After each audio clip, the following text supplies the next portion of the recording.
Twilight, Book 1, Chapter 1, First Sight. My mother drove me to the airport with the windows rolled down. It was 75 degrees in Phoenix, the sky a perfect cloudless blue. I was wearing my favorite shirt, sleeveless, white eyelet lace. I was wearing it as a farewell gesture. My carry-on item was a parka. In the Olympic Peninsula of northwest Washington state, a small town named Forks exists under a near-constant cover of clouds.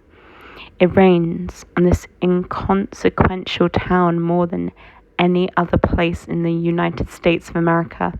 It was from this town and its gloomy, omnipresent shade that my mother escaped with me when I was only a few months old. It was in this town that I'd been compelled to spend a month every summer until I was 14. That was the year I finally put my foot down. These past 3 summers, my dad, Charlie, vacationed with me in California for 2 weeks instead. It was to Forks that I now exiled myself, an action that I took with great horror. I detested Forks. I loved Phoenix. I loved the sun and the blistering heat. I loved the vigorous, sprawling city. "Bella," my mum said to me, the last of 1,000 times before I got on the plane, "you don't have to do this." My mum looks like me, except with short hair and laugh lines. I felt a spasm of panic as I stared at her wild, childlike eyes. How could I leave my loving, erratic, harebrained mother to fend for herself? Of course, she had a film now, so the bills would probably get paid, there would be food in the refrigerator, gas in her car, and someone to call when she got lost. But still. "I want to go," I lied. I'd always been a bad liar, but I'd been saying this lie so frequently lately that it almost sounded convincing now. "Tell Charlie I said hi." "I will." "I'll see you soon," she insisted.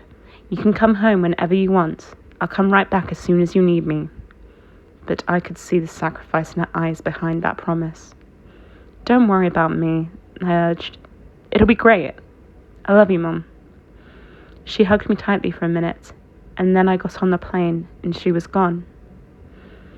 It's a 4-hour flight from Phoenix to Seattle, another hour in a small plane up to Port Angeles, and then an hour drive back down to Forks.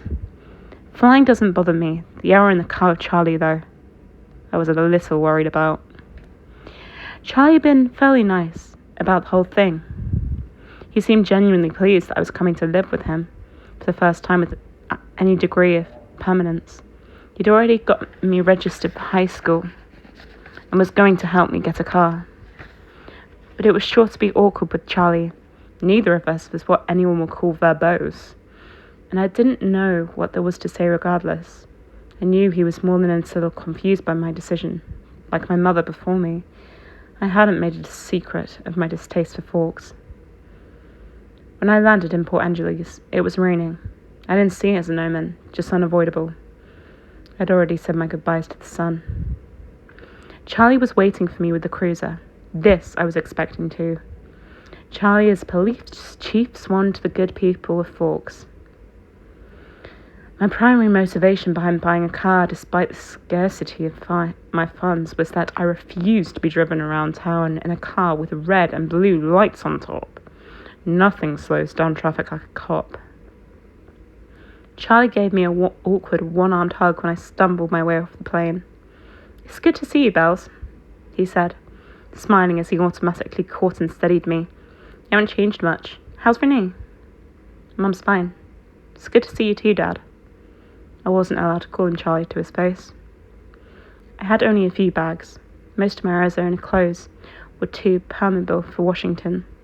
My mum and I had pooled our resources to supplement my winter wardrobe, but it was still scanty. It all fit easily into the trunk of the cruiser. "I found a good car for you, really cheap," he announced when we were strapped in. What kind of car? I was suspicious of the way he said, "good car for you," as opposed to just "good car." "Well, it's a truck, actually. A Chevy." "Where did you find it?" "Do you remember Billy Black down at the Push?" The Push is the tiny Indian reservation on the coast. "No." "He used to go fishing with us during the summer," Charlie prompted. That would explain why I didn't remember him. I do a good job of blocking painful, unnecessary things from my memory. He's in a wheelchair now, Charlie continued when I didn't respond, so we can't drive anymore, and he offered to sell me his truck cheap. What year is it? I could see from this change of expression that this was the question he was hoping I wouldn't ask. Well, Billy's done a lot of work on the engine. It's only a few years old. Really? I hoped he didn't think so little of me as to believe I would give up that easily. When did he buy it? He bought it in 1984, I think. Did he buy it new? Well, no. I think it was new in the early 60s, or late 50s at the earliest, he admitted sheepishly. Dad, I don't really know anything about cars. I wouldn't be able to fix it if anything went wrong, and I couldn't afford a mechanic. Really, Bella, the thing runs great. They don't build them like that anymore. The thing, I thought to myself, it had possibilities, as a nickname at the very least. How cheap is cheap? After all, that was the part I couldn't compromise on. Well, honey, I kind of already bought it for you as a homecoming gift. Charlie peeked sideways at me with a hopeful expression. Wow, free. You didn't need to do that, Dad. I was going to buy myself a car. I don't mind. I want you to be happy here. He was looking ahead at the road when he said this. Charlie wasn't comfortable with expressing his emotions out loud. I inherited that from him, so I was looking straight ahead as I responded. That's really nice, Dad. Thanks. I really appreciate it. No need to add that my being happy in Forks is an impossibility. He didn't need to suffer along with me, and I never looked a free truck in the mouth, or engine. Well, now, you're welcome, he mumbled, embarrassed by my thanks. We exchanged a few more comments on the weather, which was wet, and that was pretty much it for conversation. We stared out the windows in silence. It was beautiful, of course. I couldn't deny that. Everything was green. The trees, their trunks covered with moss, their branches hanging with a canopy of it, the ground covered with ferns. Even the air filtered down greenly through the leaves. It was green too, an alien planet. Eventually, we made it to Charlie's. He still lived in the small 2-bedroom house that he'd brought with my mother in the early days of their marriage. Those were the only kind of days their marriage had, the early ones. There, parked on the street in front of the house that never changed, was my new to me, truck. It was a faded red colour with big rounded fenders and a bulbous curb. To my intense surprise, I loved it. I didn't know if it would run, but I could see myself in it. Plus, it was one of those solid iron affairs that never gets damaged. The kind you see at the scene of an accident. Paint unscratched, surrounded by the pieces of the foreign car it had destroyed. Wow, Dad, I love it, thanks. Now my horrific day tomorrow would be just that much less dreadful. I wouldn't be faced with the choice of either accept walking 2 miles in the rain to school or accepting a ride in the Chief's cruiser. I'm glad you like it, Charlie said gruffly, embarrassed again. It took only one trip to get all my stuff upstairs. I got the west bedroom that faced out over the front yard. The room was familiar. It belonged to me since I was born. The wooden floor, the light blue walls, the pink ceiling, the yellow lace curtains around the window. These were all a part of my childhood. The only changes Charlie had ever made was switching my crib for a bed and adding a desk as I grew. The desk now held a second-hand computer with the phone line for the modern stapled along the floor to the nearest phone jack. This was a stipulation for my mother, so we could stay in touch easily. The rocking chair from my baby days was still in the corner.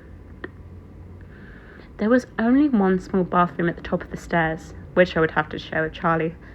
I was trying not to dwell too much on that fact. One of the best things about Charlie is he doesn't hover.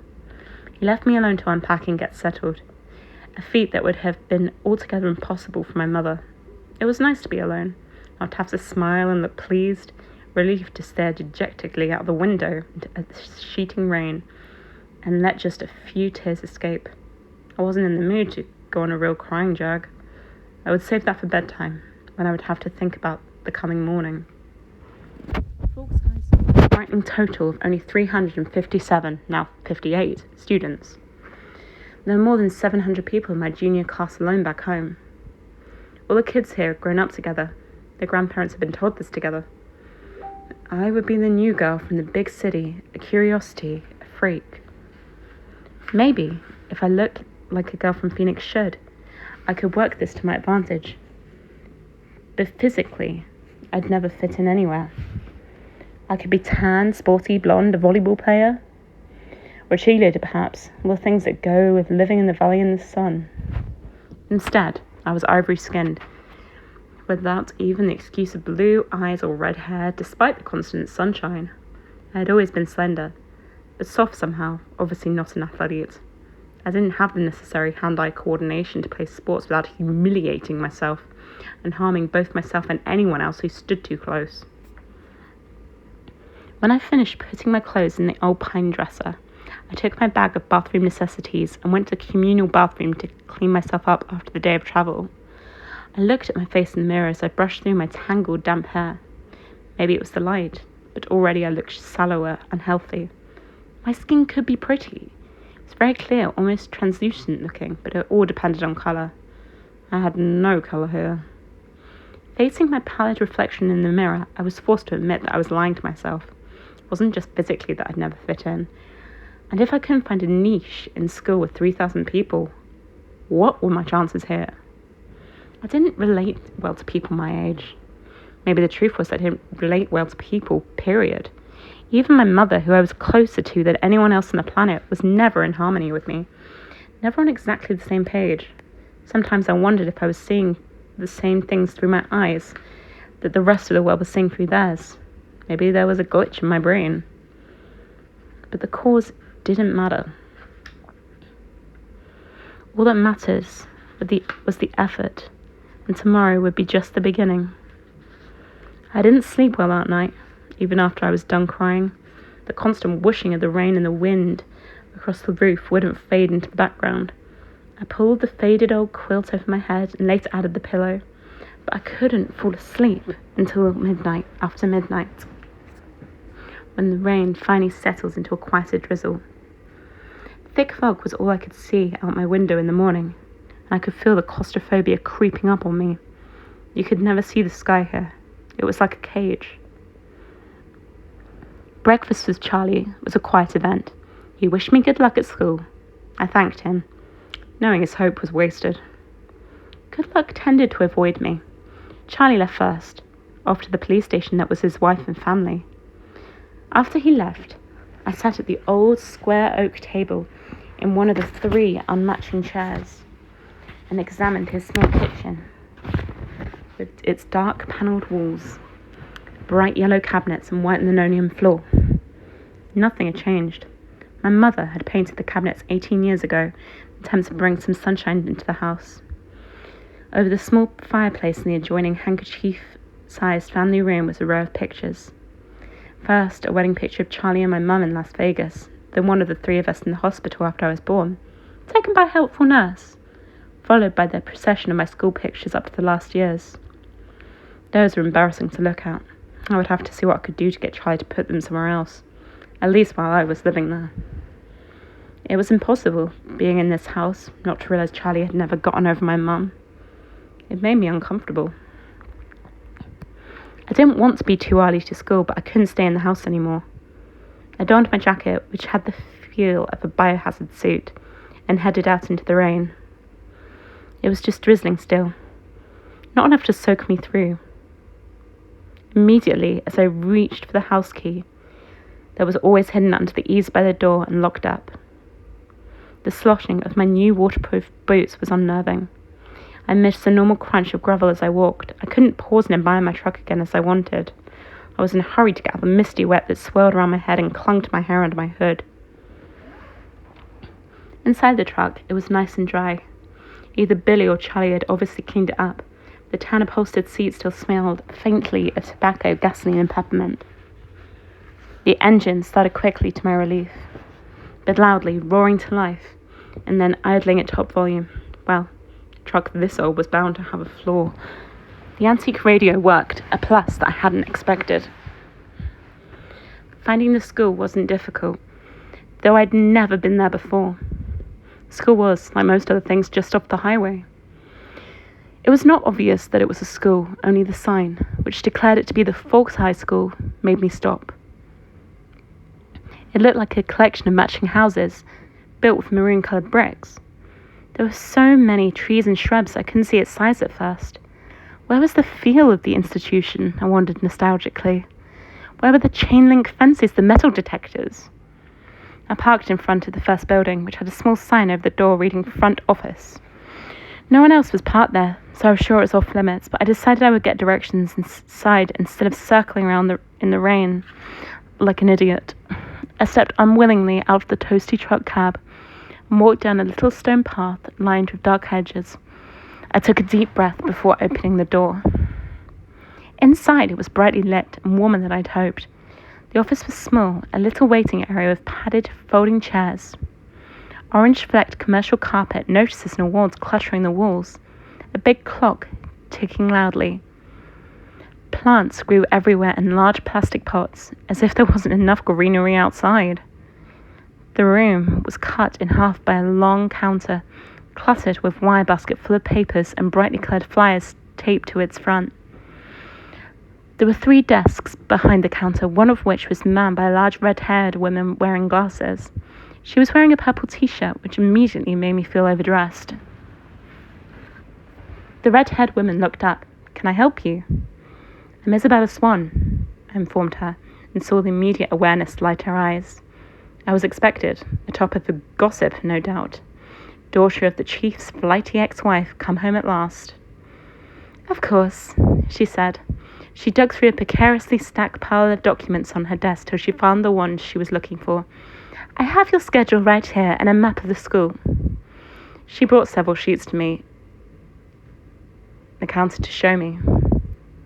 She went through my classes for me, highlighting the best route to each on the map, and gave me a slip to have each teacher sign, which I was to bring back at the end of the day. She smiled at me and hoped, like Charlie, that I would like it here in Fawkes. I smiled back as convincingly as I could. When I went back out to my truck, other students were starting to arrive. I drove around the school, following the line of traffic. I was glad to see that most of the cars were older like mine, nothing flashy. At home, I'd lived in one of those fewer, lower-income neighbourhoods that were included in the Paradise Valley district. It was a common thing to see a new Mercedes or Porsche in the student lot. The nicest car here was a shiny Volvo, and it stood out. Still, I cut the engine as soon as I was in a spot that the thunderous volume wouldn't draw attention to me. I looked at the map in the truck, trying to memorize it now. Hopefully I wouldn't have to walk around with it stuck in front of my nose all day. I stuffed everything in my bag, slung the strap over my shoulder, and sucked in a huge breath. I can do this, I lied to myself feebly. No one was going to bite me. I finally exhaled and stepped out of the truck. I kept my face pulled back into my hood as I walked the sidewalk, crowded with teenagers. My plain black jacket didn't stand out, I noticed with relief. Once I got around the cafeteria, Building 3 was easy to spot. A large back 3 was painted on the white square on the east corner. I felt my breathing gradually creeping toward hyperventilation as I approached the door. I tried holding my breath as I followed 2 unisex raincoats through the door. The classroom was small. The people in front of me stopped just inside the door to hang their coats on a long row of hooks. I copied them. They were 2 girls, one a porcelain-coloured blonde, the other also pale with light brown hair. At least my skin wouldn't be a standout here. I took the slip up to the teacher, a tall boarding man whose desk had a nameplate identifying him as Mr. Mason. He gawked at me when I said my name, not an encouraging response. And of course I flushed tomato red. But at least he sent me to an empty desk at the back without introducing me to the class. It was harder for my new classmates to stare at me in the back, but somehow they managed. I kept my eyes down on the reading list the teacher had given me. It was fairly basic. Bronte, Shakespeare, Chaucer, Faulkner. I'd already read everything. That was comforting and boring. I wondered if my mum would send me my folders of old essays, or if she would think that was cheating.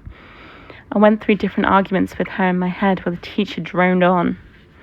When the bell rang, a nasal buzzing sound, a gangly boy with skin problems and hair as black as an oil slick leaned across the aisle to talk to me. "You're Isabella Swan, aren't you?" He looked like the overheadly helpful chess club type. Bella, I corrected. Everyone within a 3-seat radius turned to look at me. Where's your next class? He asked. I had to check in my bag. Government with Jefferson in Building 6. There was nowhere to look without meeting curious eyes. I'm headed over toward Building 4. I could show you the way. Definitely over helpful. I'm Eric, he added. I smiled tentatively. Thanks. We got our jackets and headed out into the rain, which had picked up. I could have sworn several people behind us were walking close enough to eavesdrop. I hoped I wasn't getting paranoid. So, this is a lot different from Phoenix, huh? He asked. Very. It doesn't rain much here, does it? 3 or 4 times a year? Wow, what must that be like? He wondered. Sunny, I told him. You don't look very tan. My mother is part albino. He studied my face apprehensively, and I sighed. It looked like clouds and a sense of humor didn't mix. A few months of this, and I forget how to use sarcasm. We walked back around the cafeteria to the south buildings by the gym. Eric walked me right to the door, though it was clearly marked. Well, good luck, he said as I touched the handle. Maybe we'll have some classes together. He sounded hopeful.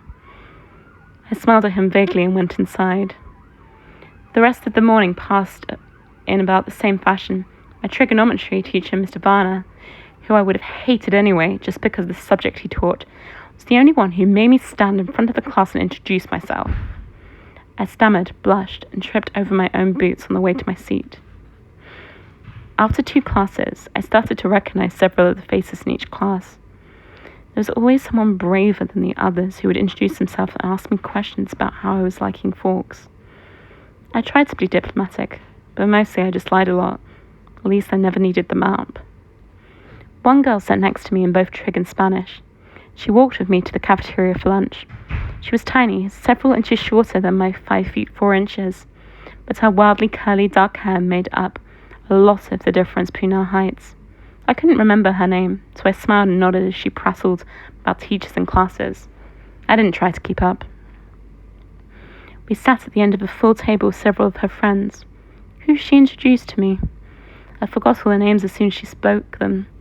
They seemed impressed by her bravery in speaking to me. The boy from English, Eric, waved at me from across the room. It was there, sitting in the lunchroom, trying to make conversation with 7 curious strangers that I first saw them. They were sitting in the corner of the cafeteria, as far away from where I sat as possible in the long room. There were 5 of them. They weren't talking, they weren't eating, though they each had a tray of untouched food in front of them. They weren't gawking at me, unlike most of the other students, so it was safe to stare at them without fear of meeting an excessively interested pair of eyes. But it was none of these things that caught and held my attention. They didn't look anything alike. One of the 3 boys, one was big, muscled, like a serious weightlifter, with dark, curly hair. Another was taller, leaner, but still muscular and honey blonde. Last was lanky, less bulky, with untidy bronze-colored hair. He was more boyish than the others, who looked like they could be in college, or even teachers here rather than the students. The girls were opposites. The tall one was statuesque. She had a beautiful figure, the kind you saw on the cover of Sports Illustrated swimsuit issue, the kind that made every girl around her take a hit on her self-esteem just by being in the same room. Her hair was golden, gently waving to the middle of her back. The short girl was pixie-like, thinned in the extreme with small features. Her hair was a deep black, cropped short and pointing in every direction. And yet, they were all exactly alike. Every one of them was chalky pale, the palest of all the students living in this sunless town. Paler than me, the albino. They all had very dark eyes despite the range in their hair tones. They also had dark shadows under the eyes, purplish, bruise-like shadows, as if they were all suffering from a sleepless night, almost done recovering from a broken nose. Though their noses, all their features, were straight, perfect, angular. But all this is not why I could look away. I stared because their faces, so different, so similar, were all devastatingly, inhumanly beautiful. They were the faces you never expected to see, except perhaps in the airbrushes pages of a fashion magazine, or painted by an old master as the face of an angel. It's hard to decide who was the most beautiful. Maybe the perfect blonde girl or the bronze-haired boy. They were all looking away from each other, away from the other students, away from anything in particular as far as I could tell. As I watched, the small girl rose with her tray and opened soda and bit an apple, walked away with a quick, graceful lope that belonged on a runway. I watched, amazed at her lithe dancer's step, till she dumped her tray and glided through the back door, faster than I would have thought possible. My eyes darted back to the others who sat, unchanging. Who are they? I asked the girl from Miss Spanish class, whose name I'd forgotten. As she looked up to see who I meant, though already knowing probably from my tone, suddenly he looked at her. The thinner one, the boyish one, the youngest, perhaps. He looked at my neighbour for just a fraction of a second, and his dark eyes flickered to mine. He looked away quickly, more quickly than I could, though in a flush of embarrassment I dropped my eyes at once. In that brief flash of a glance, his face held nothing of interest. It was as if she'd called his name, and he'd looked up in an involuntary response, having already decided not to answer. My neighbour giggled in embarrassment, looking at the table like I did. That's Edward and Emmett Cullen and Rosalie and Jasper Hale. The one who left was Alice Cullen. They all lived together with Dr. Cullen and his wife, she said under her breath. I glanced sideways at the beautiful boy who was looking at his tray now, picking a bagel to pieces with long, pale fingers. His mouth was moving very quickly, his perfect lips barely opening. The other three slowly looked away, and yet I felt he was speaking quietly to them. Strange, unpopular names, I thought, the kinds of names grandparents had, but maybe that was in vogue here, small-town names. I finally remembered that my neighbour was called Jessica, a perfectly common name. There were 2 girls named Jessica in my history class back home. They are very nice-looking. I struggled with the conspicuous understatement. Yes, Jessica agreed with another giggle. They're all together, though. Emmett and Rosalie, Jasper and Alice. And they live together. Her voice held all the shock and condemnation of a small town, I thought critically. But if I was being honest, I had to admit that even in Phoenix that would cause gossip. Which ones are the Cullens? I asked. They don't look related. Oh, they're not. Dr. Cullen is really young, in his 20s or early 30s. They're all adopted. The Hales are brother and sister, twins, the blondes, and their foster children. They look a little old for foster children. They are now. Jasper and Rosalie are both 18, but they've been with Mrs. Cullen since they were 8. She's their aunt or something. That's really kind of nice for them to take care of all those kids like that when they're so young and everything. I guess so, Jessica admitted reluctantly, and I got the impression she didn't like the doctor and his wife for some reason. With the glances she was throwing at their adopted children, I would presume the reason was jealousy. I think that Mrs. Cullen can't have any kids, though, she added, as if that lessened their kindness. Throughout all this conversation, my eyes flickered again and again to the table where the strange family sat. They continued to look at the walls and not eat. Have they always lived in Forks? I asked. Surely I would have noticed them in one of my summers here. No, she said in a voice that implied it should be obvious, even to a new arrival like me. They just moved down 2 years ago from somewhere in Alaska. I felt a surge of pity and relief. Pity, because, as beautiful as they were outsiders, clearly not accepted. Relief that I wasn't the only newcomer here, and certainly not the most interesting by any standard. As I examined them, the youngest, one of the Cullens, looked up and met my gaze, this time with evident curiosity in his expression. As I looked swiftly away, it seemed to me that his glance held some kind of unmet expectation.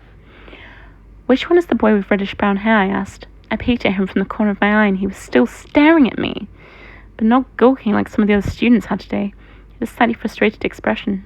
I looked down again. That's Edward. He's gorgeous, of course, but don't waste your time. He doesn't date. Apparently none of the girls here are good-looking enough for him. She sniffled, a clear case of sour grapes. I wondered when he turned her down. I bit my lip to hide my smile, then glanced at him again.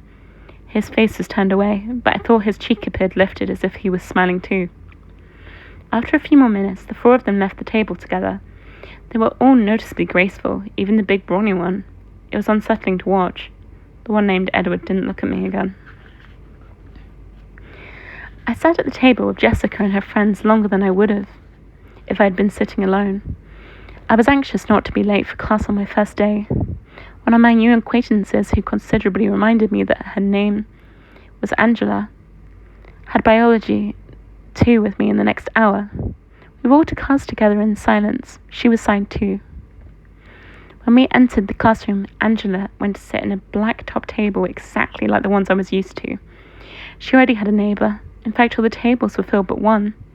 Next to the centre aisle, I recognised Edward Cullen by his unusual hair, sitting next to that single open seat. As I walked down the aisle to introduce myself to the teacher and get my slip signed, I was watching him surreptitiously. Just as I passed, he suddenly went rigid in his seat. He stared at me again, meeting my eyes with the strangest expression on his face. It was hostile, furious. I looked away quickly, shocked, going red again. I stumbled over a book in the walkway and had to catch myself on the edge of a table. The girls sitting there giggled. I noticed that his eyes were black, coal black. Mr. Banner signed my slip and handed me a book with no nonsense about introductions. I could tell we were going to get along. Of course, he had no choice but to send me to the one open seat in the middle of the room. I kept my eyes down as I went to sit by him, bewildered by the antagonistic stare he'd given me. I didn't look up as I set my book on the table and took my seat, but I saw his posture change from the corner of my eye. He was leaning away from me, sitting on the extreme edge of his chair and averting his gaze, like he smelled something bad. Inconspicuously, I sniffed my hair. It smelled like strawberries, the scent of my favourite shampoo. It seemed like an innocent enough odour. I let my hair fall over my right shoulder, making a dark curtain between us, and tried to pay attention to the teacher. Unfortunately, the lecture was on cellular anatomy, something I'd already studied. I took notes carefully anyway, always looking down. I couldn't stop myself from peeking occasionally through the screen of my hair at the strange boy next to me. During the whole class, he never relaxed his stiff position on the edge of his chair, sitting as far away from me as possible. I could see his hand on his left leg was clenched into a fist, tendons standing out under his pale skin. This, too, he never relaxed. He had the long sleeves of his white shirt pushed up to his elbows. His forearm was surprisingly hard and muscular beneath his light skin. He wasn't nearly as slight as he looked next to his burly brother. The class seemed to drag on longer than the others. Was it because the day was finally coming to a close? Or because I was waiting for his tight fist to loosen? It never did. He continued to sit so still it looked like he wasn't breathing. What was wrong with him? Was this his normal behaviour? I questioned my judgment on Jessica's bitterness at lunch today. Maybe she was not as resentful as I thought. It couldn't have been anything to do with me. He didn't know me from Eve. I peeked up at him one more time and regretted it. He was glaring down at me, his black eyes full of revulsion. As I flinched away from him, shrinking in my chair, the phrase, "if looks could kill," suddenly rang through my mind. At that moment, the bell rang loudly, making me jump, and Edward Cullen was out of his seat. Fluidly, he rose. He was much taller than I thought. He'd his back to me, and he was out the door before anyone else was out of their seat. I sat frozen in my seat, staring blankly after him. He was so mean. It wasn't fair. I began gathering up my things slowly, trying to block the anger that filled me. For fear my eyes would tear up. For some reason, my temper was hardwired to my tear ducts. I usually cried when I was angry, a humiliating tendency. "Aren't you Isabella Swan?" a male voice asked. I looked up to see a cute baby-faced boy, his pale blonde hair carefully gelled into orderly spikes, smiling at me in a friendly way. He obviously didn't think I smelled bad. "Bella," I corrected him with a smile. "I'm Mike." "Hi, Mike. Do you need any help finding your next class?" "I'm headed to the gym. Actually, I think I can find it." "That's my next class too." He seemed thrilled, though it wasn't that big of a coincidence in a school this small. We walked to class together. He was a chatterer. He supplied most of the conversation, which made it easy for me. He'd lived in California till he was 10, so he knew how I felt about the sun. It turned out he was in my English class also. He was the nicest person I'd met today. But as we were entering the gym, he asked, "So did you stab Edward Cullen with a pencil or what? I've never seen him act like that." I cringed, so I wasn't the only one who'd noticed. And apparently that wasn't Edward Cullen's usual behaviour. I decided to play dumb. "Was that the boy I sat next to in biology?" I asked artlessly. "Yes," he said. He looked like he was in pain or something. "I don't know," I responded. "I never spoke to him." He's a weird guy. Mike lingered by me instead of heading to the dressing room. If I were lucky enough to sit by you, I would have talked to you. I smiled at him before walking through the girls' locker room door. He was friendly and clearly admiring, but it wasn't enough to ease my irritation. The gym teacher click-clap found me a uniform, but didn't make me dress down for today's class. At home, only 2 years of PE were required. Here, PE was mandatory all 4 years. Folks was literally my personal hell on earth. I watched 4 volleyball games, running simultaneously, remembering how many injuries I had sustained and inflicted playing volleyball. I felt faintly nauseated. The final bell rang at last. I walked slowly to the office to return my paperwork. The rain had drifted away, but the wind was strong and colder. I wrapped my arms around myself. When I walked into the warm office, I almost turned around and walked back out. Edward Cullen stood at the desk in front of me. I recognized again that tousled brown hair. He didn't appear to notice the sound of my entrance. I stood pressed against the back wall, waiting for the receptionist to be free. He was arguing with her in a low, attractive voice.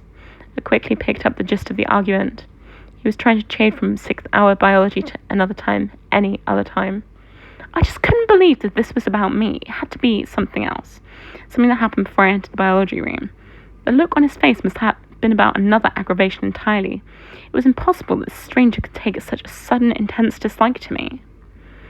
The door opened again, and the cold wind suddenly gusted through the room, rustling the papers on the desk, swirling my hair around my face. The girl who came in merely stepped to the desk, placed a note in the wire basket, walked out again. But Edward Cullen's back stiffened, and he turned slowly to glare at me. His face was absurdly handsome with piercing, hate-filled eyes.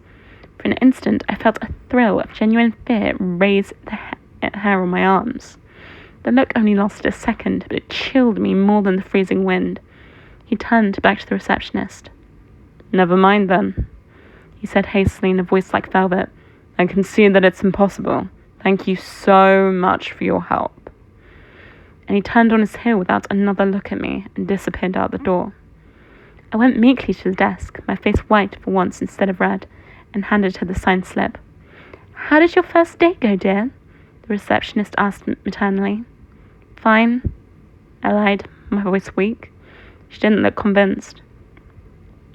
When I got to the truck, it was almost the last car in the lot. It seemed like a haven, already the closest thing to home I had in this damp green hole. I sat inside for a while, just staring out the windshield, blankly. But soon I was cold enough to need the heater, so I turned the key and the engine roared to life. I headed back to Charlie's house, fighting tears the whole way there.